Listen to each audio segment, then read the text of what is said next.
Olá, ouvintes da Swing Channel. Opa, não é Swing Channel, é Swingcast, desculpa.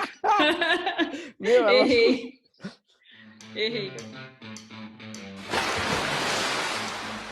Seja você um nadador de piscina ou de maratonas aquáticas, ou simplesmente um amante de natação, você está no lugar certo. eu sou a Beatriz Nantes. Eu sou o Danilo Carvalho.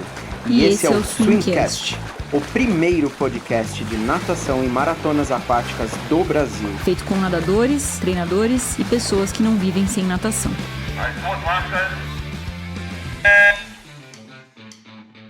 Seja muito bem-vindo ao Swingcast, amante da natação. O episódio de hoje já vai começar. Não deixe de seguir a gente no Instagram, na nossa página swing.cast e no Spotify, ou na plataforma que você usa para ouvir o podcast. Estamos com nossa campanha de apoio aberta e você pode nos ajudar demais. É só você ir em www.apoia.se/swing-cast. Se você tem alguma crítica, sugestão ou comentário, adoraremos escutar você. Esperamos que curtam mais esse episódio.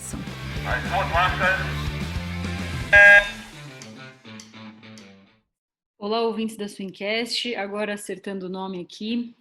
Hoje a gente tem o grande prazer aí de receber o Patrick Winkler, por isso a minha confusão. Ele é o fundador da Swing Channel, um nadador aí de destaque nas categorias de base, tem medalha de Chico Piscina, foi da Seleção Paulista, nadou muitos anos no Pinheiros, treinou com o Albertinho, com o Mirko, treinou no Flamengo também. Patrick, muito obrigada por conversar com a gente. Pô, boa noite. Eu não sei que horas vai pro podcast, mas obrigado pelo convite. Se o Daniel falou que eu tenho a paixão pela natação, pô, é uma honra escutar essas palavras dele, mas amor não se esconde, né? O amor pela natação transborda. Legal, legal. Eu queria começar, Patrick, te perguntando sobre a frase que você tem no seu Instagram. Eu acabei não falando na apresentação, mas além de nadar, você pratica vários outros esportes na água, né? Então, já vi em vários lugares você chamado como Waterman. E aí a frase do seu Instagram é Out of water, I'm nothing. Queria que você falasse um pouco sobre isso, sobre quem falou essa frase e o que a água significa para você. Eu gosto muito dessa frase. Para mim, essa frase ela é extrema, mas eu me considero uma pessoa extrema, né? É uma frase do Duque Kahanamoku, o maior waterman de todos os tempos.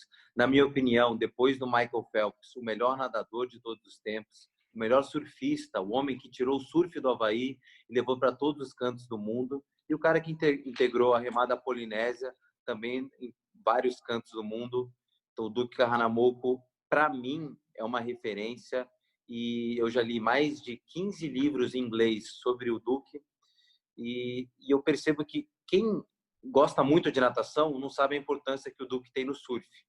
Quem gosta muito do surf não sabe a importância que o Duque tem na natação, não tem esse discernimento.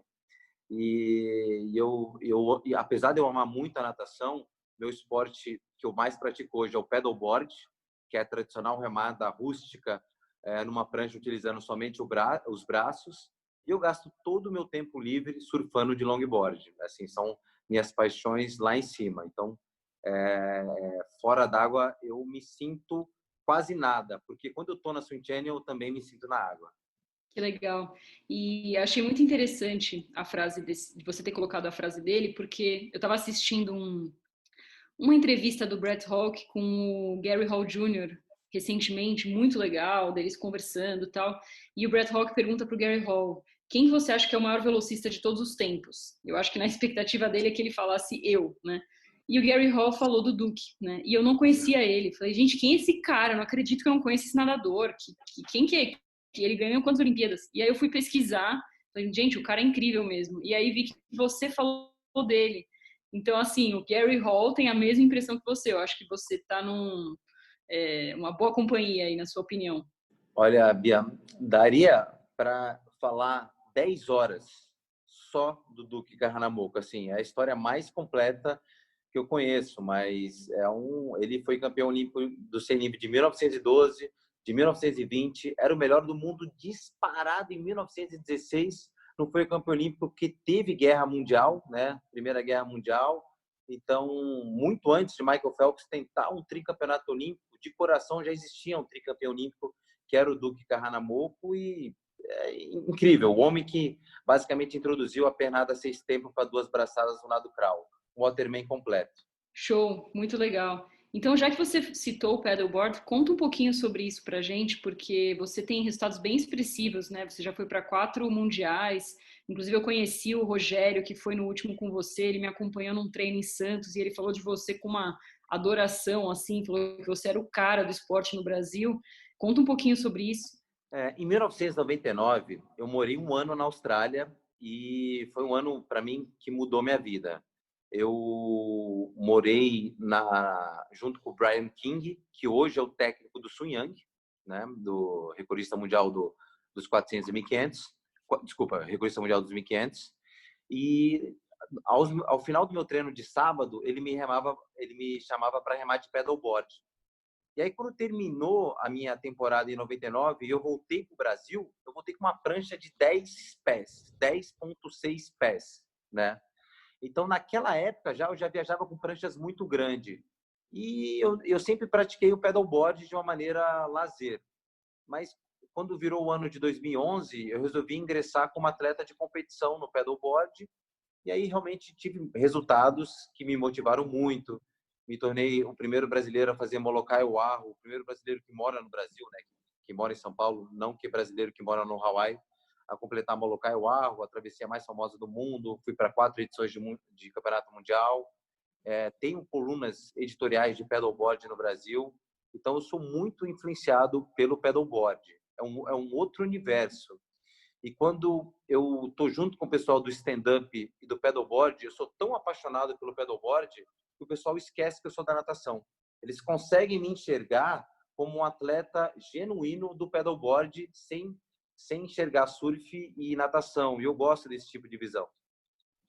Ô, Patrick, ainda nesses tipos de treino, como que é os treinos do paddleboard para a galera entender um pouco mais? Porque não é um esporte popular aqui no Brasil, né?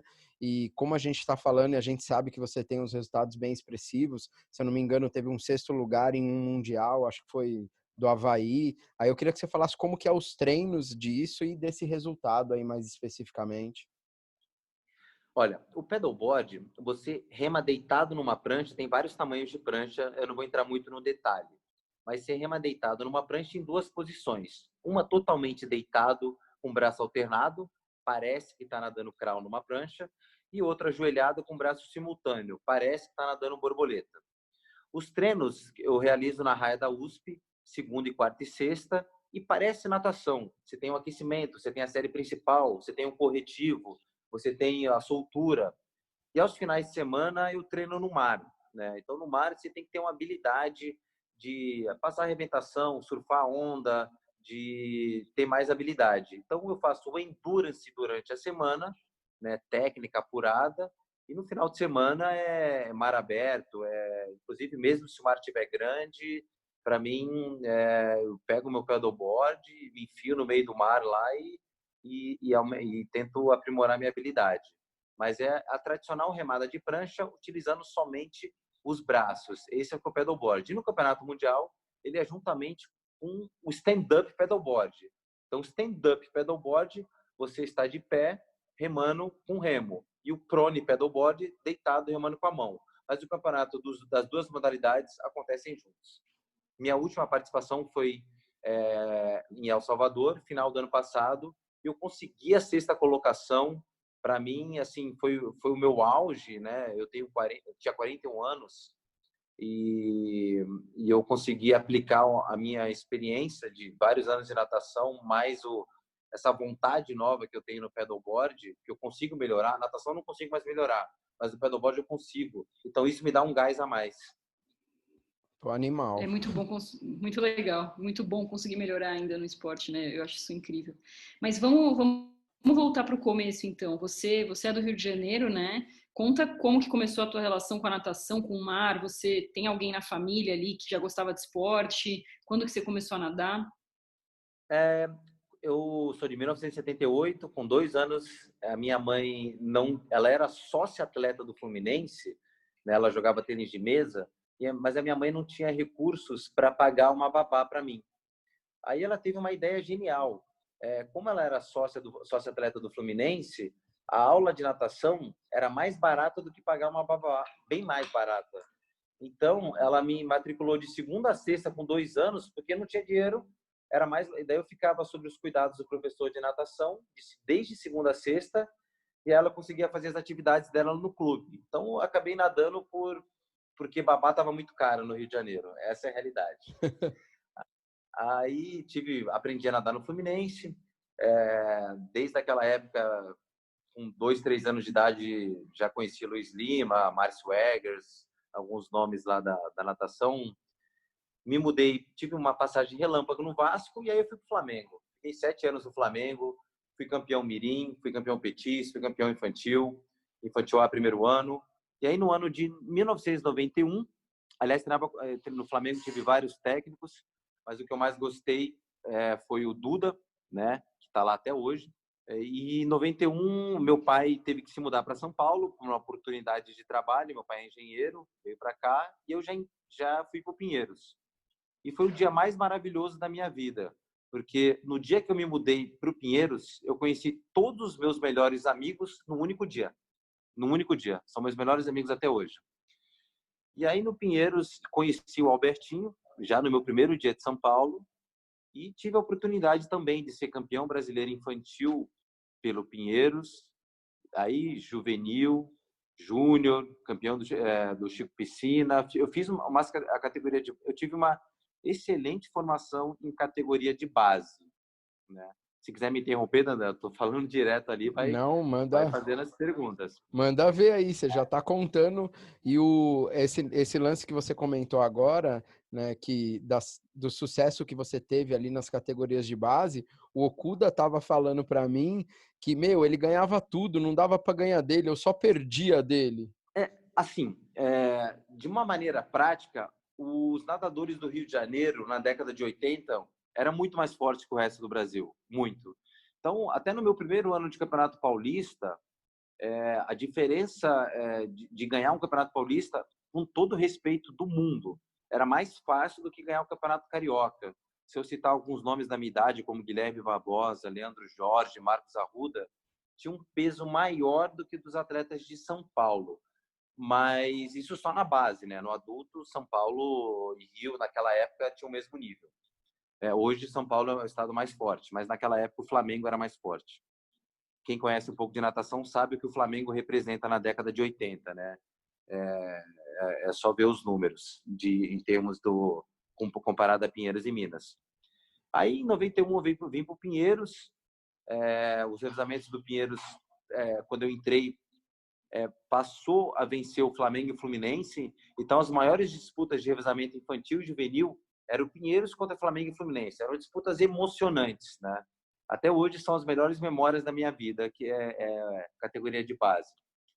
Aí, campeonato juvenil, quando eu me mudei para o juvenil, o Albertinho foi promovido como técnico do juvenil. Eu falei, poxa, mais 2 anos com o Albertinho, né?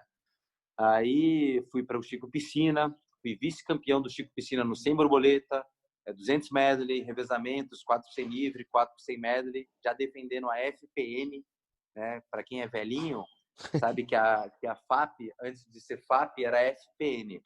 E o Miguel era o diretor do Pinheiros também, então é um pessoal que cresceu junto.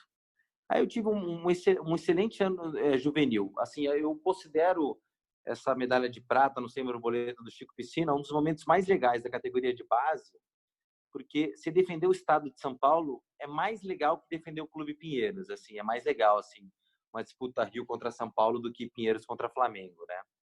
E eu tinha oportunidade de atletas do revezamento, era eu, mais uma pessoa do Santa Cecília, que era o Filipe Veríssimo, mais o Hélio Mascarenhas, que era de Araraquara, mais o Herbert, que era do Munhoz. Então é legal montar revezamentos com o pessoal que não era do Pinheiros. Foi uma experiência. Aí quando eu me mudei para o Júnior 1, né, alguém brilhante lá do Pinheiros deu a ideia de promover o Albertinho mais uma vez. Então eu fui para o meu 5º ano com o Alberto Pinto, também ali no Júnior 1. Aí no Júnior 1 eu também tive bons resultados, né? Campeonato Paulista, Campeonato Brasileiro. O 200 borboleta passou a ser para mim uma prova muito importante, né? Eu basicamente nunca deixei de estar fora de finais em campeonatos brasileiros de 100, 200 borboleta, 200 medley. Acho que eu nunca saí fora de uma final de campeonato brasileiro. E no Júnior 2 foi um momento que eu comecei a ter menos resultados, mas continuei nas finais de campeonato brasileiro, continuei tendo os bons resultados. Curiosamente, Albertinho foi promovido para o Júnior 2 quando eu me mudei para o Júnior 2 também. Você vai vendo que eu nunca tive outro técnico, né? A vida não foi fácil. E aí, no Júnior 2, no final da carreira de Júnior 2, eu peguei final B no Finkel de 200, 400, 1.500, 200 borboleta. Nunca peguei final A, mas estava figurando na final B. Então, sempre tive bons resultados no campeonato de categoria e Troféu Brasil e Finkel sempre final B, especialmente nos 200 borboleta e 400 livre. Aí, em 1999, eu não tinha nadado bem, o ano de 98, né? Nadei o Troféu Brasil, nadei o revezamento do Pinheiros absoluto, fui 4º lugar no Troféu Brasil no 4x200 livre, uma colocação muito honrada, mas não estava feliz com os meus resultados. E aí vendi meu carro e fui morar na Austrália em 99. E aí eu sempre gostei de surfar, sempre gostei de água gelada, mas lá, passar um ano inteiro lá, me deu uma amplitude de visão sobre o mar, né? De pegar ondas maiores, de remar de paddleboard, de treinar águas abertas. Todo sábado eu nadava no mar. Então, esse ano de 99, para mim, foi maravilhoso. Morava em Maine. Eu sou a primeira geração de brasileiros a morar na Austrália. Hoje tem muitas comunidades do Brasil na Austrália. Eu fui primeira geração. Conheci muito pouco brasileiro lá. E aí tive a oportunidade de morar com australiano, de treinar, e aprimorou muito, né? Se eu tivesse no Pinheiros e falasse, Albertinho, eu quero treinar de segunda a sexta na piscina e sábado eu vou para Santos. Tá louco? Ele ia me expulsar do clube, né? E eu aprendi que um pouco da cultura australiana é diferente, cara. Então, sábado, o cara falou, não, vai todo mundo treinar no mar. Todo sábado eu treinava no mar. Era muito legal isso, essa cultura. Não quer dizer que você vai competir águas abertas. É um outro assunto. Mas quer dizer que é uma amplitude de visão. E passei um ano lá. Quando eu cheguei, ao invés de ingressar no mercado de trabalho, o Mirko Cevalles me convidou para nadar no São Caetano. E aí eu tive mais 2 anos de pura natação no São Caetano. Adoro o Mirko, sempre gostei dele. E fui para lá. Aí, assim, como o meu salário vinha dos Jogos Abertos do interior, eu dava uma atenção muito importante para essa fase de prefeitura, né? Alguns resultados eu acho interessante informar. Eu fiz 1,52 em piscina curta de 200 livre, 4,00 de 400 livre, 57 de 100 borboleta e 2,5 de 200. Foram os tempos que mais me marcaram, tudo com Mirko. E aí eu dividi a minha atenção entre os campeonatos principais e também os Jogos Abertos do interior. E, ao mesmo tempo, estudando no Mackenzie, né? Eu já estava na metade da faculdade, mas como São Caetano tinha uma boa remuneração e eu tinha bolsa na faculdade, eu conseguia me sustentar só de natação até o final de 2001, Danilo. Pô, legal. Essas trajetórias aí, todos esses anos com o Albertinho também, né? Até nas categorias de base ali no Flamengo, que você falou que já treinava e já vinha nadando bem desde novinho. Você lembra dos treinos ali na época de infanto juvenil, ali com o Albertinho, depois alguma coisa dos treinos na Austrália, com o Mirko? Assim, o pessoal que me vê, principalmente o pessoal do Munhoz, o pessoal do Santa Cecília, quem é old school fala Santa Cecília, não fala Unisanta, né? Uhum. O pessoal do São Bernardo, estilo clube. Eu peguei várias gerações do Pinheiros, porque quando eu cheguei, eu tive um excelente infantil no Pinheiros. Aí o pessoal parou de nadar. Aí eu tive um maravilhoso juvenil do Pinheiros, mas uma outra galera parou de nadar. Quando eu virei de juvenil para o júnior, entrou Marcelo Tomazini, Antônio Procópio, que já é uma outra geração. Então, dentro do Pinheiros, eu fiquei 10 anos no Pinheiros e fui marcado por ter várias gerações, né? Entrei antes do Stefan, o pessoal que era nadador de medley, o Leonardo Nakashima tinha parado de nadar, então peguei muitas transições lá Em termos de treino, eu sempre treinei muito forte. Eu gosto de treinar forte. Eu tenho prazer em treinar, né? Mesmo depois que eu parei de treinar, eu nunca saí da natação. Algumas séries específicas eu não lembro. Eu lembro só dos castigos, né? Castigos aí eu lembro, né? Pô, conta castigo. A galera tem que escutar, porque hoje em dia a gente tá muito bonzinho. Né? Eu já vou falar do castigo, mas eu vou falar de algumas coisas assim. Eu fui a primeira geração de atletas a fazer uma clínica de natação nos Estados Unidos. Não individualmente. Individualmente já tinha vários atletas que foram para os Estados Unidos fazer clínica. Mas como grupo, o Albertinho levou 20 atletas em 93 para Bowl Swimming, e foi a primeira vez que um grupo de nadadores entendeu o que é um training camp, né, fora do Brasil. Então, fiz parte desse pioneirismo, né, junto com o Alberto Pinto, que é louco, né? Ninguém vai para os Estados Unidos com 25 atletas sem nenhum acompanhante. Você vê como os tempos mudaram, né? Sem nenhum assistente, sem nada. 25 garotos loucos nos Estados Unidos fazendo training camp, só o Albertinho comandando. O único controle que ele tinha, pessoal, usa a camisa listrada do Pinheiros para eu só meio que monitorar onde vocês estão, né? Hoje em dia é uma outra realidade, né? É um dos pontos que eu gosto de lembrar. Mas castigo, eu gosto do castigo quando é para a equipe inteira. Então, eu vou contar um breve castigo do Mirko Ceballos e no ano de 2000. Ele passou uma série simples, 8 de 50 medley. Aí tinha uma menina chamada Flávia, que na hora de bater as duas mãos no borboleta, ela batia uma mão em cima e outra embaixo. Ele falando, Flávia, por favor, você pode bater as duas mãos juntas na borda? Segundo tiro, ela chegou com a mão errada. Aí é clássico miricão, né? Todo mundo fora d'água. Todo mundo fora d'água. Eu falei, o que tá acontecendo, velho?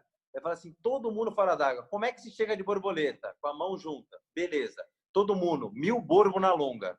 Eu olhei e falei, o quê? Chegou o Carlos César Costa e falou, faz. 1000 borbo na longa. 1000 borbo na longa. Meu Deus. 1000 borbo. Aí ele falou, a gente vai começar da onde a gente parou. 8 de 50 medley. Aí a menina bateu errado de novo a mão. Ele falou, para. Nossa, estou passando mal. De novo. 1000 borbo na longa. Eu falei, o quê? Eu tenho prova na faculdade. 1000 borbo na longa. Aí todo mundo fez 2000 de borbo na longa. Aí você volta. Agora a gente vai continuar aonde parou. De novo. 8 de 50 medley. Danilo, depois desse dia, até hoje, eu tenho 42 anos. Eu nunca bati as duas mãos alternadas no borboleta de novo, nem ninguém do São Caetano, velho. Incrível, escola da vida. A gente aprende na marra, né? Meu Deus, insano. Insano, né? Mesmo na academia, assim, eu chego certinho, assim, sabe? Eu já tô imaginando o Mirko olhando lá de cima, ó, tô vendo tua mão no borboleta, hein, velho? Ô, Patrick, e, pô, você teve a oportunidade de nadar com grandes técnicos aí, né? Só 2 nomes que você falou, Albertinho e o Mirko, são lendas aí da natação, muito legal. Eu queria saber se você tinha uma expectativa naquela época, assim, você tinha uma vontade de ir para a Olimpíada, de ser um nadador que vivia disso, assim, chegando num nível olímpico, mundial, ou em que momento você percebeu que não chegaria nisso e percebeu ao mesmo tempo que a natação nunca sairia da sua vida, né? O fato da natação nunca sair da minha vida, ela está diretamente ligada ao Alberto Pinto, ao Mirko Ceballos e uma paixão interna. O Albertinho é tão especial, ele é tão especial que em 1991, na minha primeira semana de Esporte Clube Pinheiros, ele chegou uma quarta-feira e falou, não vai ter treino hoje. Eu falei, o quê? Não vai ter treino? Não. Ele falou assim, eu tô com uma palestra do Mark Spitz e eu vou transcrever para vocês a palestra que o Mark Spitz passou. Então, a gente não treinou. Ele ficou falando quem era Mark Spitz, por que o Mark Spitz, ele falava a teoria das esponjas. O Mark Spitz não necessariamente era o cara que mais treinava, mas na hora que subia numa baliza, era o cara que mais conseguia espremer tudo que ele treinou. Então, assim, eu acho que o Albertinho, ele me influenciou muito na maneira de enxergar a natação como mídia. O ano seguinte, ele me deu um livro que falava sobre o Match Beyond, uma entrevista que ele deu para o Sports Illustrated, de 20 páginas. Era um diário de bordo. E esse diário de bordo eu aplico na minha vida até hoje. Eu li o diário de bordo de Match Beyond porque o Alberto Pinto me deu, né? Eu falei, qual a importância de você escrever um diário? E sobre o Mirko Cevalles, depois que eu já tinha idade, eu fui treinar com o Mirko Cevalles, já tinha 21 anos de idade. Eu comecei nas águas abertas por causa do Mirko. Ele falava, você vai nadar o Campeonato Paulista, você vai nadar 5K, você vai nadar 10K e na segunda você vai nadar o Duisburgo de novo. Só que ele fazia isso de uma maneira muito legal. Então, assim, eu sinto que o Alberto Pinto, ele acendeu a chama da natação de piscina. E o Mirko Cevalles acendeu a chama da natação em águas abertas. E eu levo esses dois ensinamentos até hoje e vou levar até o último dia que eu existir. E eu aplico isso no meu trabalho, que é Swim Channel, que é 50% piscina, 50% em águas abertas, mas com uma extrema influência do Alberto Pinto e do Mirko Cevalles. Que legal. Caramba, que legal. Você chegou a nadar a travessia naquela época, você lembra? Aqui Muitas. No Brasil? Nadou? Muitas, legal. Muitas. De 2000 a 2001 eu fiz todas.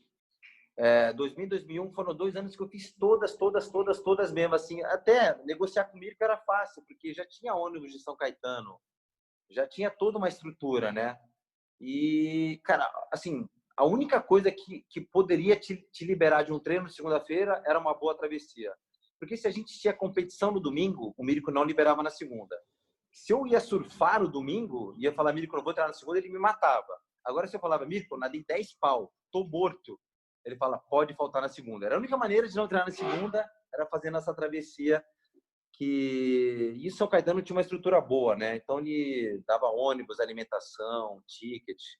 Então, foram muitas travessias. E depois que eu parei de competir, de 2001, continuei fazendo várias travessias, aí por outros motivos, né? Porque eu gosto mesmo, né? Por causa de... E também... Legal. Porque eu entrei na Speedo, mas já é um outro capítulo aí, né? Só uma coisa aqui para os ouvintes também entenderem, nessa época ali de São Caetano, de 2000, 2001, a equipe do Cerc São Caetano, que o Mircão era o treinador da equipe adulta lá, eles investiam absurdamente em maratona aquática, eles participavam absolutamente de todas as etapas dos circuitos que tinham aqui em São Paulo, inclusive.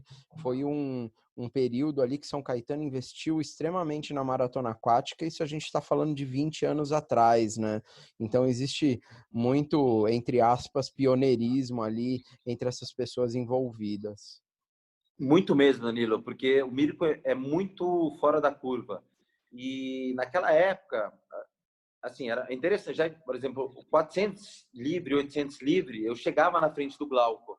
Eu não conseguia entender porque eu perdia a maioria das travessias para o Glauco. Aquilo era uma leitura que você tinha de outro esporte magnífica. Não só eu, por exemplo, Thiago Lazzarini, Thiago Tato Siqueira, que também chegavam na frente do Glauco em 400, 800. Quando a gente ia para o mar, mudava. O Kojima chegou a ser medalha no Troféu Brasil de 400 medley, a gente nadava todo mundo junto, mas chegava no mar, o Glauco conseguia... o Glauco perdia muitas vezes, mas ele conseguia se sobressair sobre os outros atletas de 200 boro, 400 livre, e não é tão fácil entender isso em 2000, não é tão simples, a gente aprendia na prática a diferença da piscina para o mar. Patrick, você comentou que em 2001 foi o último ano que você treinou muito ali com o Mirko, né? E aí foi quando você parou, teoricamente, de competir. Mas você contou pra gente, antes de começar, que você não gosta da palavra ex-nadador, né? Por quê? Eu detesto a palavra ex-nadador. A não ser que realmente a pessoa não nade, né? Mas, assim, o fato de eu amar outros esportes me dá uma visão diferenciada. Se você falar para um cara que ele é ex-surfista, ele te dá um tapa na cara. Ô, ex-surfista, sai da frente. Ex-surfista, o cara pode cair uma vez a cada 6 meses. O cara não se considera ex-surfista. E você tem muito nadador que parou de competir, mas vai na academia, vai no clube, vai no condomínio, nada uma vez por semana, sou ex-nadador. Por quê? Por que você é ex-nadador? Talvez você não compete mais no Troféu Brasil, mas ex-nadador jamais, jamais, nunca. A não ser que ele realmente não nade, né? Mas se chamar uma pessoa de ex-surfista, ela se sente insultada. E eu, como, assim, dentro do meu próprio coração, um genuíno waterman, eu não posso gostar dessa palavra ex-nadador. E é engraçado isso, né? Às vezes eu falo para alguém assim, não, que aí eu parei de nadar em 2004. A pessoa, mas como assim você parou de nadar? Você nada pra caramba, né? Ainda. Mas lá eu parei de nadar sério. E é uma coisa que, eu não sei, a gente tem isso na natação, né? De achar que quando você parou o competitivo ali, o profissional, você parou. Então, eu gostei disso que você falou, eu vou adotar daqui para frente, Patrick. Mas, enfim, você parou ali Você parou com a natação, vamos dizer, com o brasileiro, paulista, e aí você foi fazer faculdade. Eu sei que na faculdade você também se envolveu bastante com natação, né?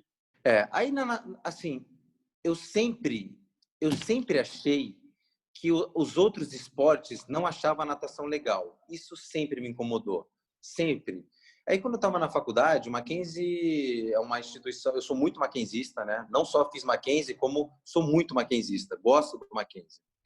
E na época eu estava na engenharia, tinha uns 2, 3 pessoas que comandavam a atlética de natação, mas o cara do futebol era um puta cara engajado, o cara do basquete era um puta cara engajado, do karatê, e da natação era meio mais ou menos, tal. Aí eu falei, cara, então eu vou ser diretor dessa porcaria aqui, eu vou montar um time e vai ser mó legal. Aí, pô, montamos 4, 5 caras, a parte da natação, e uma galera legal, que também ia nas festas da noite, que se divertia, que bebia e ganhava, né? Para o Mackenzie é muito importante ganhar o Engenharia das e o Economia das. E aí o pessoal falou, nossa, Patrick, como você consegue divulgar bem a natação dentro da Atlética, né? Pô, hoje o presidente da Atlética é mais fácil ele te ligar do que comunicar todos os atletas da natação. É mais fácil ele pedir para você resolver uma coisa com a FUP do que ele ligar direto. Pô, você é uma pessoa meio engajada, né? Eu falei, não, eu só amo muito natação, mas consigo tocar. E aí eu fui ganhando espaço dentro da natação universitária. Aí fui virando diretor da engenharia do Mackenzie, depois da administração do Mackenzie, depois da Liga Atlética Mackenzie, depois da Federação Universitária Paulista de Esporte, precisava de suporte e eu era o primeiro contato deles para várias coisas, até mesmo para cronometragem. E aí veio uma fase muito louca da minha vida, a minha primeira fase de empreendedor. O primeiro dinheiro da minha vida veio dos Jogos Abertos do Interior de Suzano, em 1994. Mas a fase empreendedora veio da natação universitária. Então ia ter um campeonato de arquitetura, eu não lembro como é que se chama o campeonato de arquitetura, precisavam de cronometragem. E a FAP não conseguia atender, nem a Federação de Master. Eu liguei para meu pai e falei, pai, posso pegar seus carros e seu computador? Por quê? Porque ninguém consegue fazer cronometragem dos eventos universitários, eu vou fazer. Meu pai tinha 2 carros na época, né? Eu falei, pai, eu quero seus 2 carros e quero o computador. Daí meu pai me deu tudo que eu pedi, né? Assim, tipo, emprestou por 2 dias. Aí eu chamei vários nadadores do juvenil, dava 9 nadadores. Na época eu namorava a Fabiana Uivari, do São Caetano. Fomos nós 2 mais 8 pessoas e cronometramos a competição universitária. Foi um perrengue, mas a gente conseguiu. Árbitro de largada, chegada, juiz, entregar relatório, deu certo. Aí, quando chegou nas competições de economia, o pessoal falou, não, Patrick tem uma equipe de arbitragem, liga para ele. Eu falei, galera, eu tenho que nadar. Mas o cara falou, não, mas se a gente não tem dinheiro para pagar a FAP. Eu falei, nossa, então quer saber? Eu faço, mas custa, sei lá, R$4.000, 5, não lembro quanto que era uma arbitragem em 2000, 2001. Eu falei, faço. Aí eu aprendi a viver sob estresse. Era difícil. Chegava no campeonato, tinha que ver como é que estava a raia, ver como é que estava a temperatura da piscina, organizar a cronometragem, caixa de som, recortava a cartela para fazer balizamento. Aí tinha que montar uma equipe do Mackenzie. Aí sempre tinha uma menina. Eu não nado borboleta. Não tenho paciência. Você vai nadar borboleta, não tem escolha. Você tem bolsa? Tô mandando, pronto, pá. Aí montava as fichas do próprio Mackenzie. Ainda tinha que nadar minhas próprias provas, né? Aí eu nadava borboleta e crawl, mas volta e meia, não tinha um cara de peito do Mackenzie. Eu falava, vou nadar peito, vai, mas o Mackenzie não pode perder. Aí eu tinha que nadar as provas do Mackenzie, ganhar minhas provas e tinha que organizar a arbitragem. E cada evento desse, quando terminava, eu ligava para o meu pai à noite e falava, pai, você não sabe o dia que eu tive hoje. Ele fala assim, imagino, né? E aí isso me deu sempre muita força para usar um certo pioneirismo em negócios para a natação. Pô, uma experiência bem legal que a faculdade te deu, né? E você começou fazendo engenharia, depois você foi para Administração de empresa.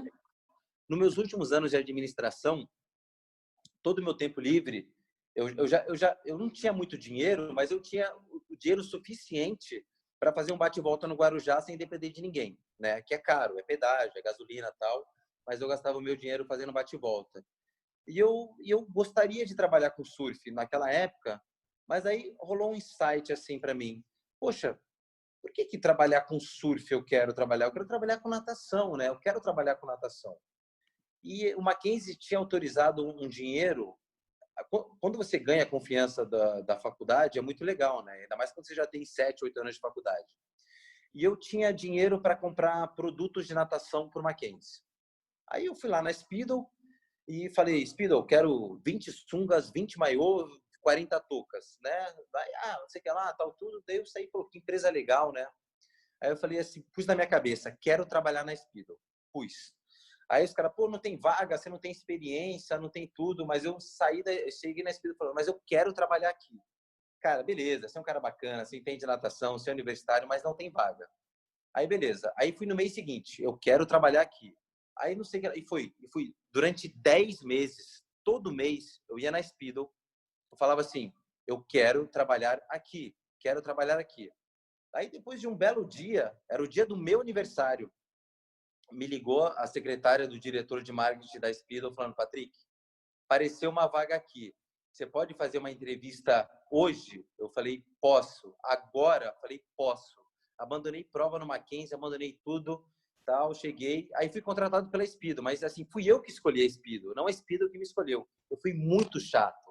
Eu martelei todo dia e aí a oportunidade apareceu. E aí eu abracei. Assim, foi um dia muito especial, o dia que eu entrei na Speedo, e de todos os sentidos possíveis. Assim, eu descobri que eu achava que ia viver natação na Speedo, sendo que ninguém na Speedo respirava natação. Ninguém, assim. Foi um choque de cultura, né? Por outro lado, quando eu entrei na Speedo, o pessoal da natação ficou muito feliz.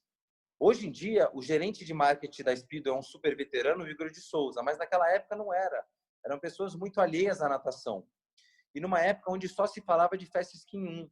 Então, uma pessoa que ama natação, você entra no marketing da Speedo, você tem um produto. Hoje a Speedo, ela é a marca mais desejada, mas compete muito com a Arena, compete muito com todas as marcas. Naquela época, o Fast Skin era sinal de poder, assim, é uma coisa que todo mundo precisava de um Fast Skin.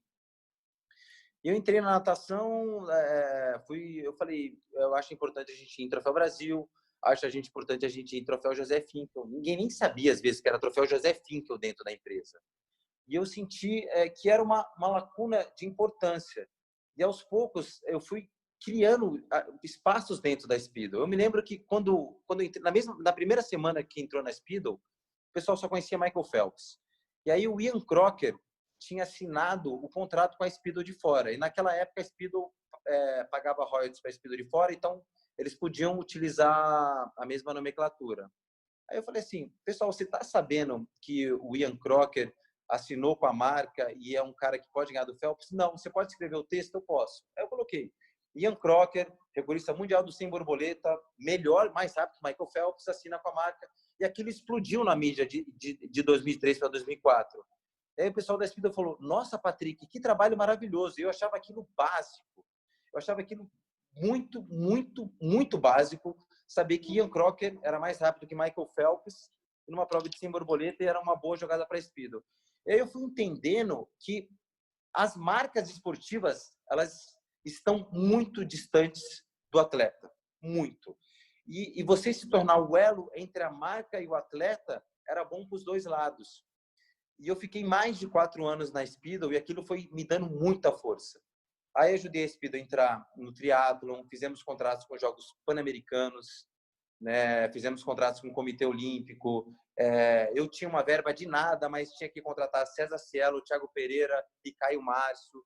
Fui aprendendo a ganhar confiança do mercado.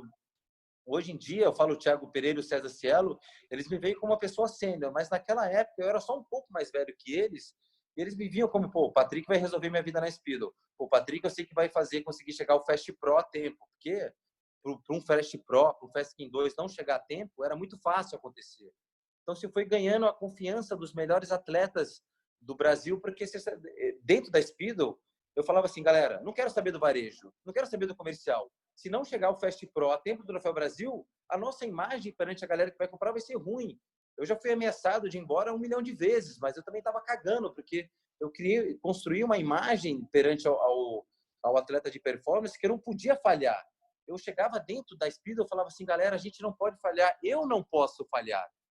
E aí começa a vibrar dentro dos seus olhos, dentro de uma empresa, fala assim, cara, esse garoto não vai deixar a gente na mão nunca lá, né? E é um compromisso seu com o mercado.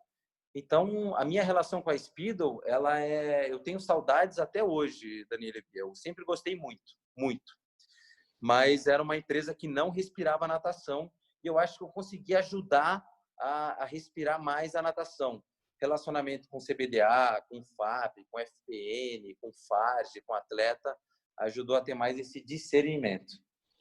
E Patrick, assim, né, isso é até uma curiosidade, porque todo mundo que escuta Speedo automaticamente vincula a natação. Isso desde o aluno nas academias de natação até os atletas de alto rendimento. E você deu uma baita curiosidade aí de que você conseguiu ali, com toda a sua paixão da natação e sua experiência profissional, ter uma visão de empatia para os dois lados, né? E fazer as pessoas entenderem tudo isso. Então você conseguiu fazer esse link ali. E você falou, e eu comecei a fazer contato com CBDA, com federação, com não sei quem, com atleta. Você fazia isso por sua conta, de meter a cara de pau quando você não conhecia? Ou você tinha algumas pessoas que te auxiliavam nesse contato, vamos dizer? Não, é a escola da vida, né? Por exemplo, o Miguel Canoni. Quando eu era do Pinheiros, o Miguel Canoni era diretor do Pinheiros. Quando eu fui pro Chico Piscina, o Miguel Canoni era diretor da FAP. Não é um desconhecido ligando. É a galera que me viu crescer. Então, assim, eu não tô lá para brincadeira. Tô lá para resolver. Então, é que nem o Albertinho não era head coach, era o Alberto Claro. Mas tudo bem. A minha relação com o Alberto Claro, o Alberto Pinto, eu não estava lá para brincar. Então, se eles ligavam para a Speedo, ou se fosse o Miguel Canoni, não interessa quem seja, eu estava lá para resolver. Já deu problema de entrega de Federação Aquática Paulista no meio de Chico Piscina, que eu falei, eu vou pegar meu carro e eu vou para Chico Piscina, porque tem que entregar os produtos da Speedo, bandeirola, tudo. Então, aos poucos, a Speedo foi me dando autonomia, mas o mercado da natação, se eu era um nadador, se eu era um garoto, se eu era um homem, eles já me conheciam. Então, não tem como a pessoa não te atender, né? Não tem como o Albertinho me atender, senão eu mato ele. Muito bom. Fiquei de 91 a 2000. Fala, Albertinho, preciso de você. Então, o cara fala, não, tá louco? Mesmo o Miguel tem vários defeitos, várias qualidades, mas nunca deixou de me atender e eu nunca deixei de atendê-lo, né? Então, sempre fizemos negócios bons para o mercado. E aí briguei muito dentro da Speedo, tive vários arranca-rabos, né? Sempre acho que poderia ser melhor, mas tive momentos maravilhosos. E eu acho que o dono da Speedo, que é o seu Raul, ele me ajudou a eu me transformar de um garoto sonhador para um homem de negócios. Foi ele. Ele sempre exigiu muito de mim, né?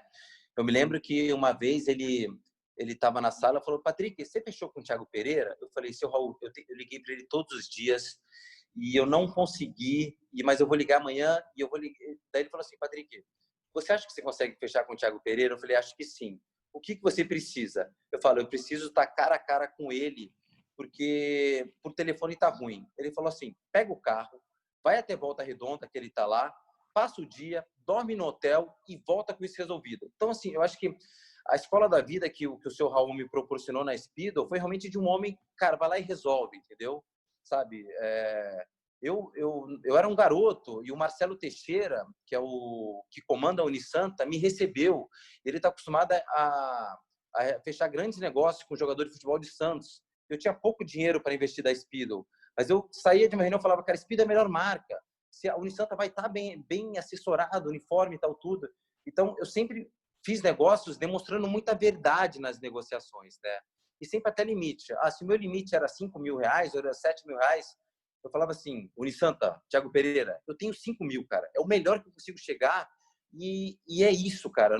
Eu faço uma negociação muito verdadeira e sempre deu certo. Sempre deu certo. E aí eu tive uma excelente carreira na Speedle. Aí fiz minha pós-graduação. A Speedle pagou minha pós-graduação. Fiz pós-graduação em gestão do esporte no Instituto Trevisan.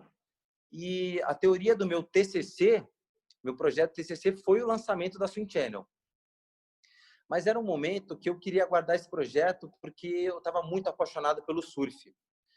E em 2008, antes dos Jogos Olímpicos de Pequim, a Ripcool me convidou para ser o gerente de wetsuit e relógio de maré da marca. Então, para mim, foi um momento que eu tinha que tomar uma decisão, né? Meu pai, de novo, sempre me ajudou a tomar as decisões, porque eu cresci vendo vitrine de surf shop, vendo as roupas da Ripcool de borracha e vendo o relógio de tábua de maré, falando, meu Deus, que coisa legal, que coisa legal. E aí me liga a Ripcool falando, pô, a gente quer um gerente jovem, com cara de sangue nos olhos, que seja surfista, tal. Aí eu recebi uma ligação do presidente da Ripcool falando para ir para o Guarujá fazer uma entrevista. Aí quando eu cheguei na entrevista, ele estava com o jornal O Globo, de 2 páginas, só falando sobre o Fast Skin. Ele fala, você é o garoto de marketing da Speedo? Eu falei, sou eu. Me fala desse produto. Aí eu falei assim, pô, o Fast Skin, ele é uma geração pós-Aquablade. O Fast Skin, ele teve depois a geração do Fast Skin 2 e o Fast Skin Pro. Essa nova geração do LZR é um composto de poliuretano com poliamida e poliéster, sendo que o poliuretano ele aumenta a flutuabilidade do nadador. Então, além da compressão de retardar o acúmulo do ácido lático, ele diminui o arrasto na água, melhorando a performance. Ele falou, para o que você está falando. Você consegue falar isso de roupa de borracha? Eu falei, consigo, está contratado. Eu falei, mas eu não está contratado. Aí eu voltei falando assim, pai, eu amo a Speedo e amo o marketing da Speedo. Eu amo o surf e amo a Ripcool. Eu não sei o que eu faço. Ele fala assim, faz o que seu coração manda, né? Aí fui na Speedo, eu falei, poxa, eu quero trabalhar com surf, eu quero sair um pouco da natação. E aí, naquela época, a Speedo me ofereceu o dobro do dinheiro para ficar e eu não queria ficar. Eu nunca trabalhei por dinheiro, né? Sou até meio limitado em relação a algumas coisas. E fui para a Ripcool, fiquei 2 anos maravilhosos na Ripcool, né? Aí volto para aquela frase que eu mencionei, né? Out of the water, I am nothing. E Ripcool é estar na água. Aí fiquei 2 anos na Ripcool, muito feliz, surfava todos os dias, só falava de roupa de borracha e a natação ficou um pouquinho apagada dentro de mim. Aí quando chegou o ano de 2010, eu vi o Pelé, eu vi o Lula, eu vi o Nussmann comemorando os Jogos Olímpicos do Rio 2016 ia ser no Brasil. Aquilo me afetou de uma tal maneira que eu não consegui trabalhar. Eu fechei meu computador, eu andei sem saber para onde eu estava indo no Guarujá. Andei quase até São Pedro. Eu falei assim, estou transtornado, porque os Jogos Olímpicos vai ser no Brasil e a natação é a alma dos Jogos Olímpicos. E eu enxergo o mercado da natação com 1 milhão de defeitos. 1 milhão de defeitos. Por quê? Porque quem está no surf sabe que a revista Fluir tem uma puta relevância, sabe que o site Waves é legal pra caramba, sabe que, às vezes, se deixar o esporte legal, funciona bem. Eu sentia que na natação tinha um gap muito grande. Eu falava assim, poxa, eu estava na Speedo, eu era o cara da natação, tenho um projeto Swim Channel, e eu não sei o que eu devo fazer da vida. Eu comecei a ter dúvidas da Ripcool. E aí, na mesma semana, são ironias do destino. Eu recebo um e-mail da Arena, com um convite para ser diretor comercial da Arena no Brasil. Eu falava, caramba, não existe coincidências, vou voltar para o mercado de natação. Mas eu amava a Ripcool, né? Daí também falei com todo mundo, poxa, Ripcool, vou voltar para a natação. Porra, você está fazendo um trabalho aqui, dependo de você. Quanto você quer para ficar? Eu falei, não quero. Você ganha o dobro. Eu falei, puta, não quero voltar para a natação. Aí me mudei para Campinas. Fui ser gerente comercial da Arena, que também é outro universo, porque quando eu estava na Speedo, eu era do marketing. Quando eu estava na Ripcool, era de produto. Quando eu fui para a Arena, era comercial. Então, eu tinha que atender Centauro, Decathlon, Bayard, Netshoes. Tinha nada a ver com natação. Nada a ver com natação. De novo, daí quando entrei na Arena, assim, eu fui ver a equipe que ia trabalhar comigo. Chegou uma moça lá, falou assim, Patrick, a gente já tinha o Cielo no time, né? Eu era gerente comercial, não era do marketing. Você conhece Thiago Pereira? Porque a Arena está tentando fechar com o Thiago Pereira. Você acha ele esse nadador bom, Danilo? Eu falei, meu Deus, que trampo que eu vou ter que fazer aqui. Mas vamos lá, galera. Vamos lá. Quem não conhece Thiago Pereira, pelo amor de Deus. Parei em primeiro dia, velho. Não vou trabalhar se ninguém souber quem é Thiago Pereira. Nesse nível. Tal, não sei o que lá, bababá, tal. Daí, naquele mesmo ano, a Arena Internacional fechou com César Cielo e Thiago Pereira. E aí e era um milagre econômico, né? 2010, o Brasil viveu uma boa projeção. E a Arena vendeu muito bem naquele ano, muito bem. E eu fui muito bem remunerado, porque eu ganhava comissão de vendas. Chegou no final do ano, eu fiz uma poupança honrada, para um cara que naquela época tinha 30 anos. Faz 10 anos, foi em 2010, está em 2020.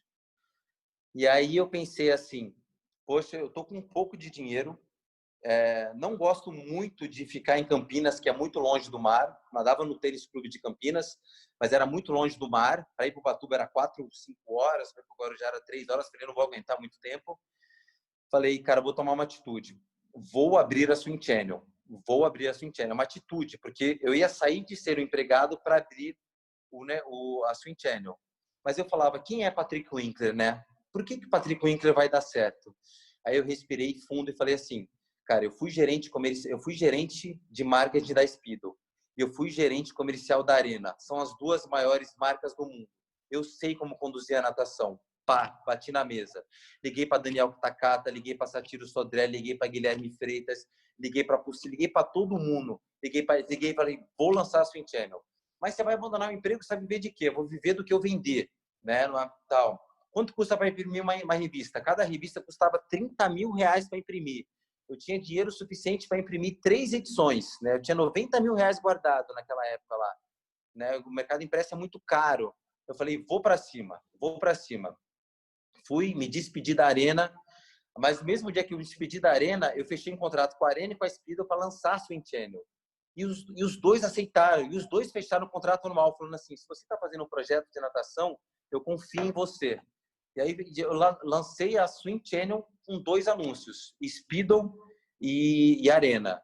E aí, na sequência, Fabiola Molina, Mormai entraram, e aquilo me deu um subsídio, não era suficiente, mas para lançar o projeto Swim Channel, que nasceu exatamente há 10 anos atrás, em 2010. E aí essa foi a saga até lançar o veículo não só de mídia, mas que eu amo tanto. Então essa foi até chegar a Swim Channel, a saga. Não sei se eu me alonguei muito, né? Não, foi lindo, Patrick. Eu tô ouvindo aqui, tô falando, gente, esse cara é sensacional, porque, nossa, é muito legal isso, assim. Eu sei, o coach comentou com a gente quando a gente conversou com ele no podcast, da relação que os surfistas têm com o surf, né? E como na natação a gente não tem isso ainda, né? E a saga dele também para tentar trazer esse estilo de vida para a natação. E você falando também, você assim dá para sentir o quanto você é apaixonado. E aí a história do que você fez é incrível mesmo, sabe? E aí você começou como revista também, que é uma coisa difícil, né? E você não tinha experiência com mídia, né? Conta um pouco de onde veio isso de trabalhar a natação como empreendedor de mídia, né? Bom, na realidade é o seguinte, eu acompanho a natação de uma maneira muito perto. Eu sempre nadei travessia com Mirko, 2000, 2001, 2002. Quando eu entrei na Speedo, eu gastava meu tempo livre fazendo o circuito paulista do Igor. Então, o circuito paulista do Igor e o circuito paulista do Isamo, eu fiz muitas vezes. Já fui para todas as provas perrengues possíveis e inimagináveis. E estava bem com isso. Só que quando os Jogos Pan-Americanos de 2007 teve a maratona aquática, eu sabia que ia mudar o universo. Eu tinha certeza que ia mudar o universo. Todo mundo só falava, mas ninguém agia. E eu sabia que 2007 ia ser um marco, né? E em 2007 existia um número X de provas de natação em águas abertas. De 2007 para 2020, a gente pode falar que existe mais de 1000% a mais de provas de natação em águas abertas. Todo mês nasce uma prova nova. Eu sabia que isso ia acontecer. Eu sabia que eles não iam, além das marcas esportivas, se você lança uma prova de natação, como é que você vai se comunicar com o pessoal da natação? Anunciando na Trisport, que é uma revista de triatlon, anunciando na O2, que é uma revista de corrida que faz o Fuga das Ilhas, anunciando no surf. Por que a natação não tem um veículo próprio para atender essa demanda que vai nascer? E eu sempre monitorei o nascimento do Rei do Mar, a volta da Travessia dos Esportes, o nascimento do Fuga das Ilhas, muito antes do Aquaman nascer, muito antes do Circuito Mares nascer. Eu acompanhei os primórdios de todas essas provas e eu fui ajudando a transformar a natação em águas abertas num estilo de vida. Eu competi em Noronha, eu competi em Ilha do Mel, eu competi no Amazonas, provas que passaram a se tornar do calendário nacional e não tinha onde anunciar. Então, independente se é mídia ou não, eu sabia que as marcas, como Speedo, eu era limitado a veículos para anunciar. Então, as marcas e os eventos, eles não têm um veículo extremamente direcionado ao segmento, que é grande. E o quão grande é? Qualquer reunião comercial que eu faço, não importa com quem esteja na minha frente, minha primeira palavra, natação é uma modalidade grande. Grande. Futebol. Não quero falar de futebol. Eu estou falando que a natação é uma modalidade gigante. Vamos começar a reunião. E você começa a acreditar nisso e aí você consegue vender, né? O pessoal fala assim, Patrick, você é um excelente vendedor. Entre aspas, eu acredito que a natação é uma modalidade gigante. E aí eu consigo passar isso para anunciante, para Nestlé, para Correios, para chocolate, para isotônico. Já tive anúncio de cerveja, cloro, raia, aquecedor de piscina, cerâmica. Então, assim, você acredita porque eu acredito no fundo do meu coração que natação é uma modalidade gigante. E aí isso deu a força para um veículo de mídia. Mas não necessariamente eu trabalhei com mídia no passado. Patrick, sensacional esse relato. E aí, assim, né? Muito dos nossos ouvintes não fazem a menor ideia do quanto você e a Swim Channel têm projetos que ajudam a desenvolver, divulgar e alavancar a maratona aquática e até competições de piscina. Poucas pessoas devem saber que o criador, o idealizador e organizador do Raia Rápida é você e a Swim Channel, né? Queria que você falasse desse projeto. Assim, de novo a amizade falando, né? No Rei e Rainha do Mar é um evento maravilhoso e o Pedro queria que eu fosse diretor técnico do profissional. Aí eu falei, Pedro, você quer que eu seja diretor técnico do profissional? Quero. Cara, eu vou, se você quiser, eu vou ligar para o Osama Meluli, Thomas Lurs e por aí vai. Cara, ele fala assim, você tem isso de dinheiro, você consegue? Aí fui. E aí depois é mais fácil negociar com os nadadores de maratona aquática do que com os nadadores de piscina.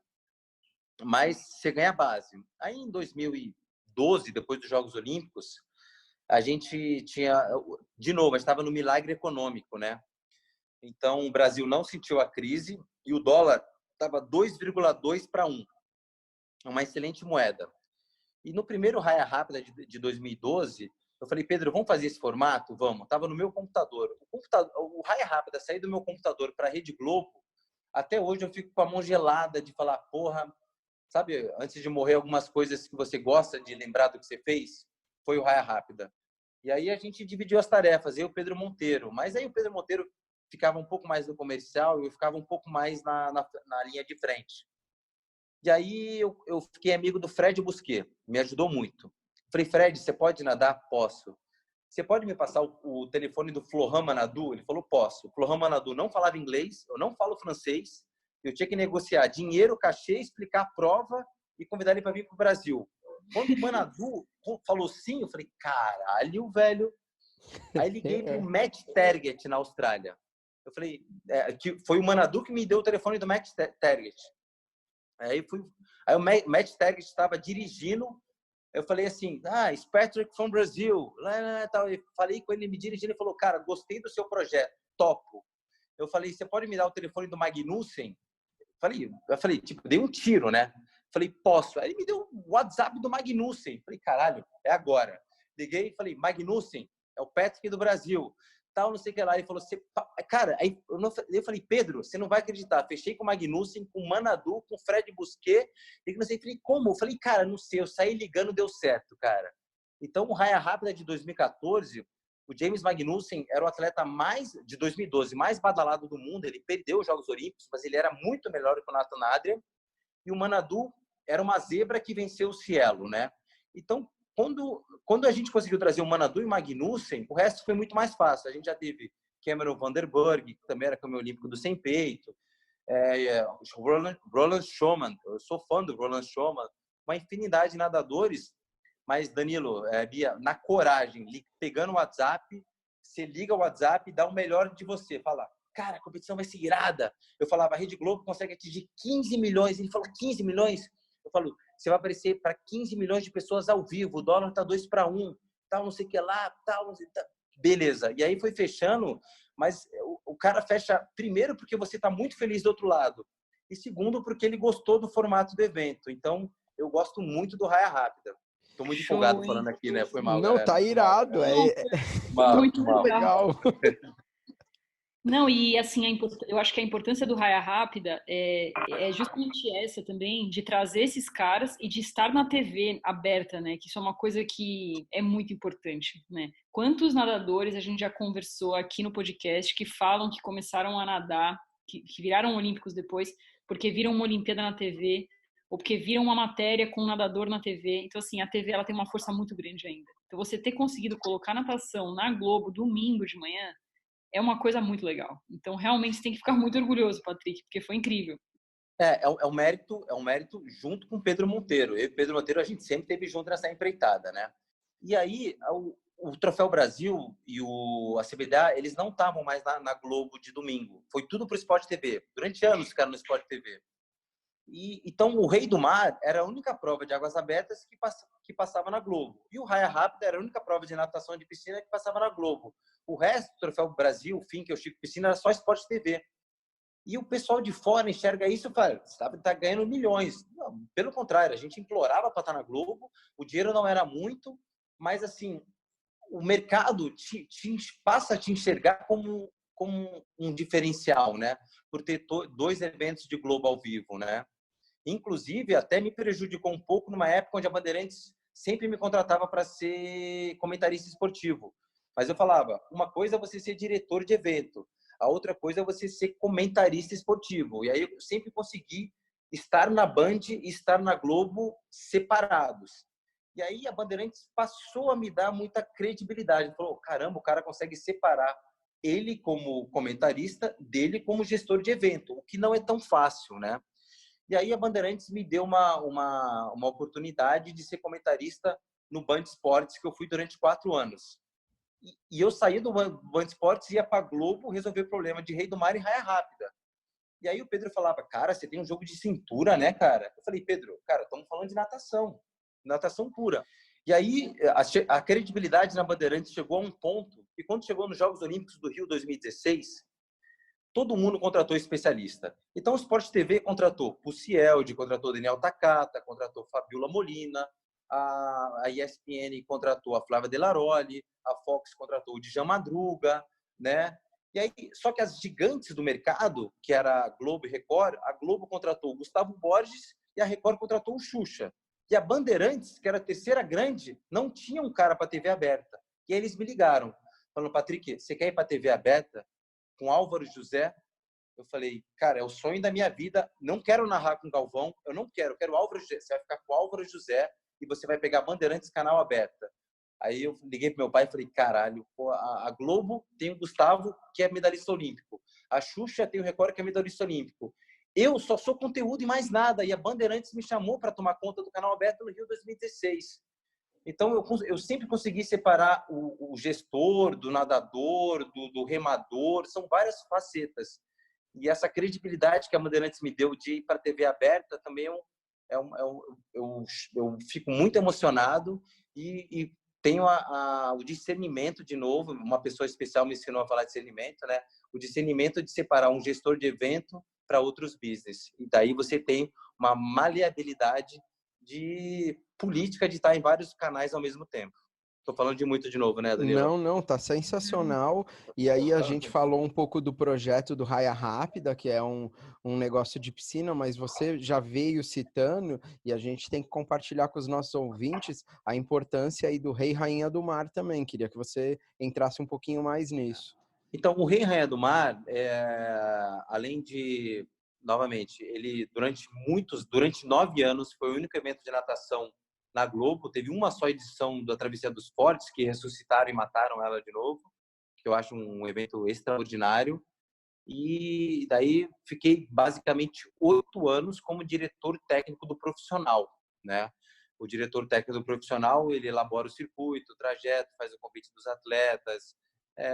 Não é uma natação com regras da FINA, porque você sai da areia, chega na areia, né? Mas pro popular, eu que já conversei com a Alan do Carmo, com a Poliana Kimoto, com a Ana Marcela muitas e muitas vezes, eles eram mais reconhecidos na rua quando ganhava o Rei e Rainha do Mar do que quando ganhava uma etapa da Copa do Mundo de Hong Kong, Mundial da FINA de Guangzhou. Nesse quesito, a Globo ela dá muito mais notoriedade a um atleta do que um campeonato de Copa do Mundo ou até mesmo um Mundial, menos Olimpíada. Mas, tirando disso, ela tem uma notoriedade maior. Você falou com bastante orgulho aí do raia rápida, de tudo, né? Mas de todas as coisas que você já fez na natação, qual é que você tem mais orgulho? A Swim Channel, ela nasceu como um projeto de mídia, né? A Swim Channel, eu sempre li a revista Swim Words, né? Desde que em 89, 90, 91, o pai de uma amiga minha chamada Andresa Sunal, ele me dava a revista Swim Words em inglês, né? Eu basicamente comecei a falar inglês porque eu queria ler a Swim Words e uma revista de Marvel e DC, né? Mas comecei a falar inglês por causa disso. Então, eu sempre tive uma influência da Swimming Words. Então, assim, a Swim Channel, que eu acho que é a obra-prima que eu tento fazer, ela se inspirou na Swim Words no começo, porque era revista impressa. Mas aí, com o lançamento da Swim Swan, a importância do website se tornou extremamente evidente. E eu sempre também me inspirei na Swim Swan. E aí você vai evoluindo o business, né? E aí, lá na Califórnia, tem um site chamado Open Water Swimming. Eu sempre soube a importância da natação de águas abertas, que a Swim World e a Swim Swan, e às vezes até mesmo a Best Swim e o Swimmer Up nunca deram tanta importância para os eventos de natação em águas abertas.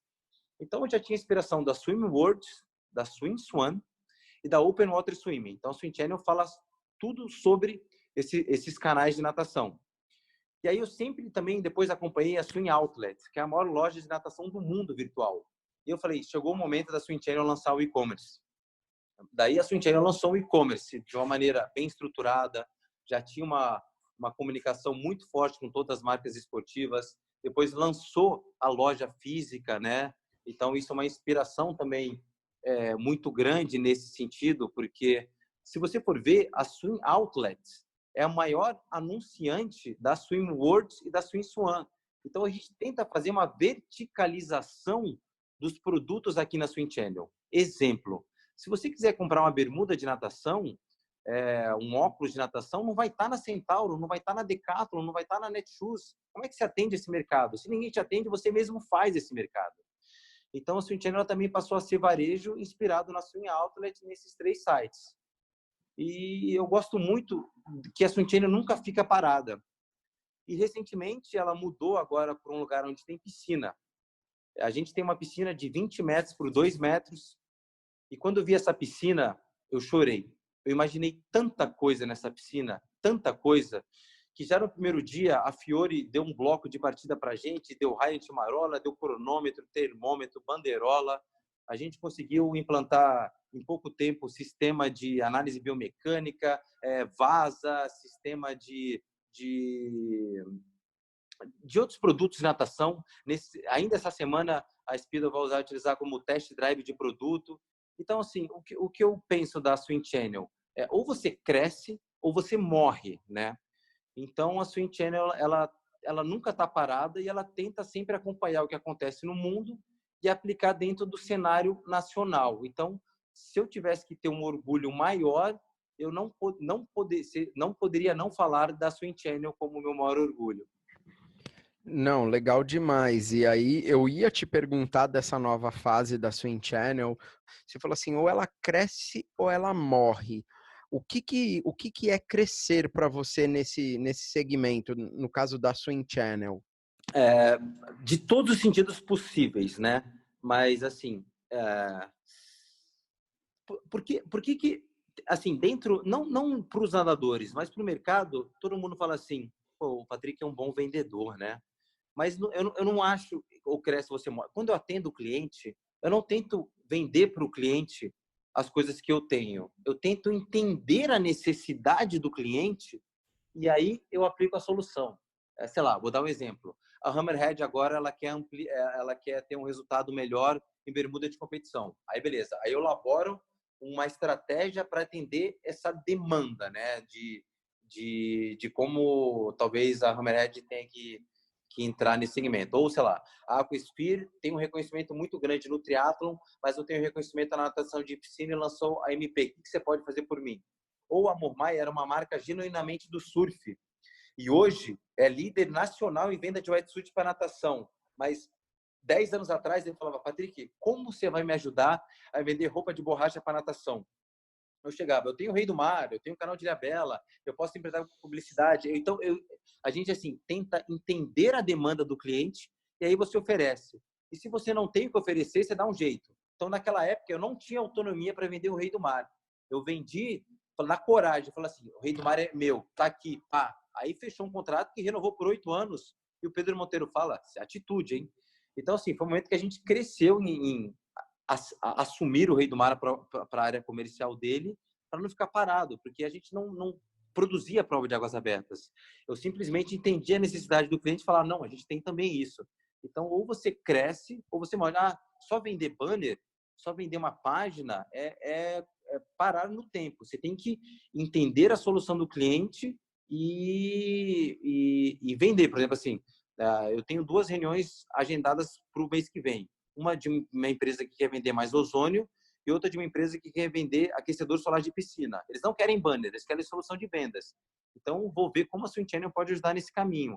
É mais um crescimento que a gente vai tentar angariar.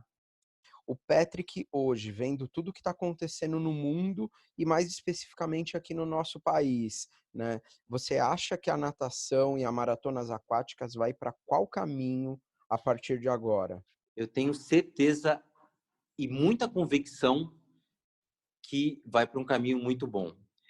Eu já tive a oportunidade de conversar com muitas pessoas especiais, mas um dos maiores formadores de opinião no mundo das águas abertas, e foi a pessoa que fez antes da FINA ser FINA, a Associação Mundial de Águas Abertas não pertencia à FINA, é o homem que fez essa transição.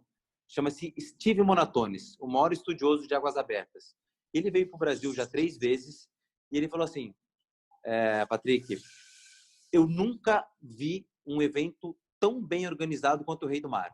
Depois eu mostrei para ele outros eventos, Aquaman, Aloha Spirit, mostrei Circuito Mares, Canal de Ilhabela, e falou, cara, eu cheguei a uma conclusão, que o Brasil é o melhor organizador de eventos do mundo. Um americano me falando isso. E a gente sempre fala, a boia não dava a ver, o kit é ruim, eu não sei o que lá, não sei o que lá. O que o brasileiro reclama à toa, mas o americano falando, cara, os eventos do Brasil são os melhores do mundo, não é o melhor do continente, né? E aí depois veio outras pessoas falar sobre assessoria de águas abertas, né? E a gente chegou a uma outra conclusão. Entre o posto 5 de Copacabana até o posto 6 de Copacabana, em nenhum lugar do mundo tem tantos nadadores de águas abertas quanto nesse metro quadrado. Nem em Sydney, nem na Flórida, nem no Havaí, nem em Portugal, nem na África do Sul. Tem tanto nadador todos os dias do ano como tem do posto 5 ao posto 6. Então, a gente tem coisas que a gente é o melhor do mundo. Eu enxergo a natação nossa como um bom mercado de dinheiro, venda de produtos, acessórios, inscrição de prova, professor de educação física. Eu enxergo a gente como gigante. Se a gente não chegou lá, a gente vai chegar. Mas eu queria só, Patrick, que você falasse assim 2 ou 3 momentos que você viu ao vivo da natação que mais te marcaram, mais te emocionaram. Cara, é muita coisa, né? Assim, cara, é tanta coisa, né? Assim, o Matt Biondi perder para o Anthony Nish por 1/100º de segundo foi uma coisa que eu vi muitas e muitas vezes, né? É uma coisa muito marcante. Eu li entrevistas que o Matt Biondi não sabia direito onde ficava o Suriname, né? Numa época onde o americano é meio bobo, o americano acha que o Brasil é só selva, né? Imagina o Suriname, né? Imagina o que o americano acha do Suriname. E o Matt Biondi, ele tinha reais condições de 7 medalhas de ouro, e o Matt Biondi conhecia o Anthony Nish, E ele já tinha enfrentado ele no Mundial de 86, ponto. Em 86, o Matt Biondi conheceu o Suriname, mas aquela derrota para ele é uma coisa que marcou muito. Com certeza, a medalha de bronze do 4 por 100 livre de Sydney foi algo extraordinário, porque na minha conta não dava para o Brasil ganhar aquela medalha. A Holanda foi desclassificada, o Brasil já tinha gastado o Gustavo Borges e Fernando Scherer em primeiro e segundo, e eu acho que o 4 por 100 livre de Sydney, eu vi essa prova mais de 100 vezes, porque uma é a disputa dos Estados Unidos com a Austrália, que é fenomenal, né? Michael Klein contra Anthony Irving, né? Ian Thorpe contra Gary Hall, e uma competição à parte, Brasil contra o resto do mundo. Acho que foi essa prova que eu mais me emocionei, o 4 por 100 livre de Sydney, porque é muito nome bom na água, né? Cai Thorpe, entra Hall, entra Scherer, cai Borges, cai Chris Fiedler, Anthony Irving, Michael Klein. Cara, é muito nome ao mesmo tempo, só ídolo, e o Brasil ganhou bronze, assim, né? Então, acho que é a prova que eu mais me emocionei. E no 50 livre do César Cielo, para quem entende de natação, sabia que ele é o favorito ali. Então, é uma emoção, mas é uma emoção meio contida. Porque se você é um especialista de natação, você sabia que em Pequim, naquele dia fatídico de Pequim, se ela era favorito. Então, acho que o de Sydney acaba me arrepiando mais, do 4 por 100 livre de Sydney. Legal, gostei das suas lembranças, muito bom. E foi muito legal a sua live com o Cielo, aliás, sobre essa prova. Achei que foi legal vê-lo falando de aspectos que a gente não sabia, né, ali um dia antes, de como ele não queria notícia nenhuma, assim, foi bem legal. É muito legal, né? Assim, você como gestor e os atletas têm tantas histórias assim, né, engraçadas, né? E acho que eu vou pegar a oportunidade aqui de falar uma do Cielo. Pode falar rapidinho? Não, eu ia te pedir, já aproveitando que você é um cara que eu te conheço bem, conta uma engraçada aí para nós, vai. Vou contar uma engraçada aqui do Cielo, então. Eu não sei nem se ele vai lembrar, né? Mas em 2004 ele assinou com a Speedo, né? E também tinha o Armando Negreiros, né? Que o Armando Negreiros nadava 400 livre.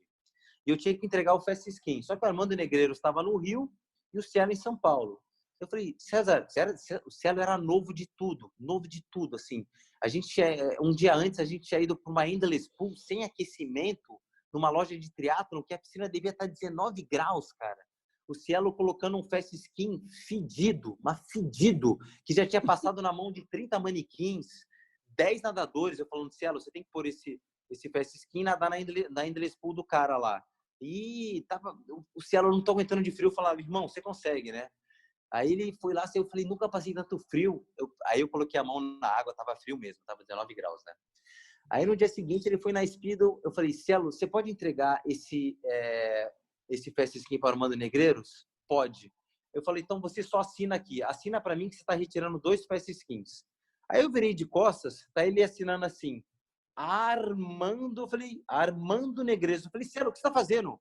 Eu falei, você não mandou assinar para o Armando? Não, eu falei, para assinar pro Armando, velho. Não para você assinar Armando Negreiros. Foi mal. Muito bom. Ele tinha 17 anos em 2004. 2003, eu acho, cara. Acho que era 2003. Ele era juvenil. 2004, por aí.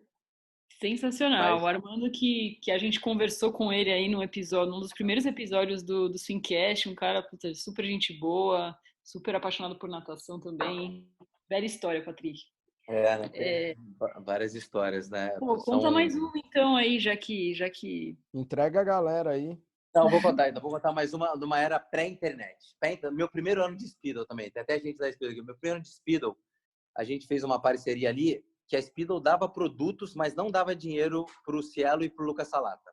Então, os atletas do NCAA, eles podem receber produtos, né? Tem que competir com alguma coisa. Só que aí deu um vai e vem, não sei o que lá, tal, tudo lá, deu uns problemas lá no NCAA falando que o Cielo era patrocinado. Ele não era patrocinado. Ele só ganhava produto para competir.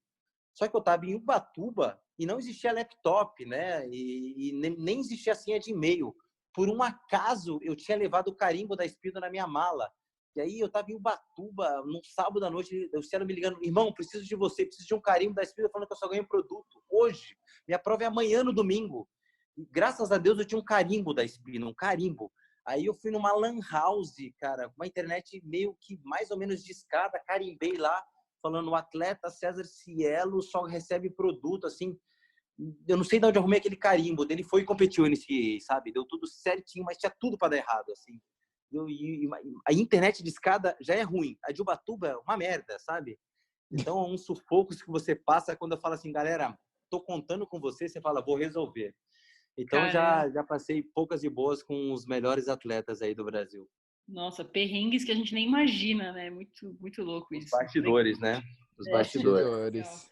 Bom, Patrick, foi super legal. Realmente o Takata falou, né? Falou, cara, o pessoal fala que eu gosto de natação, mas é que vocês não conhecem o Patrick. Então deu pra gente conhecer um pouquinho mais de você. Realmente uma pessoa que vive natação desde sempre.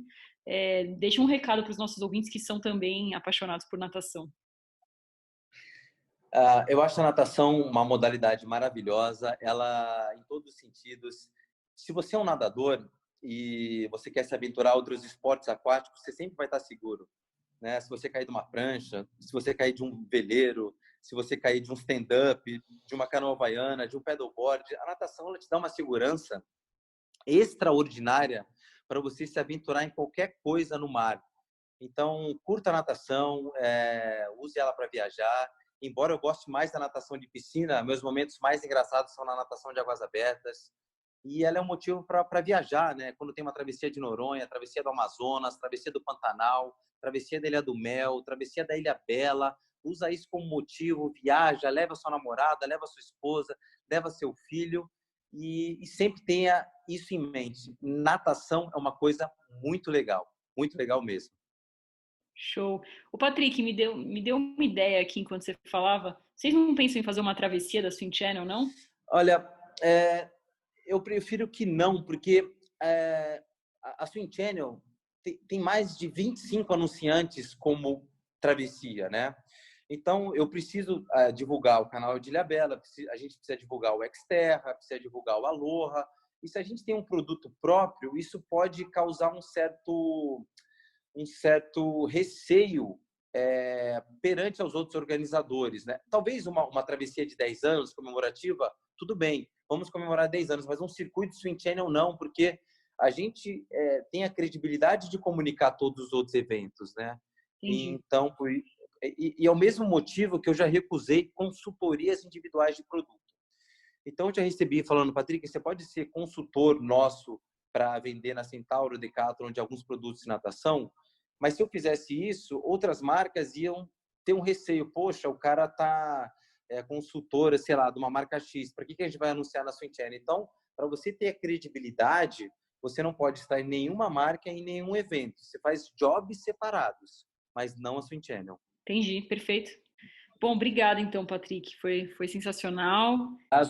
Antes de vocês se despedirem, um dos momentos que, assim, quando você vê que tem gente que faz o documentário que foi feito do 4x200 livre feminino de Atenas 2004 foi uma das melhores coisas que eu já vi na natação do Brasil, né?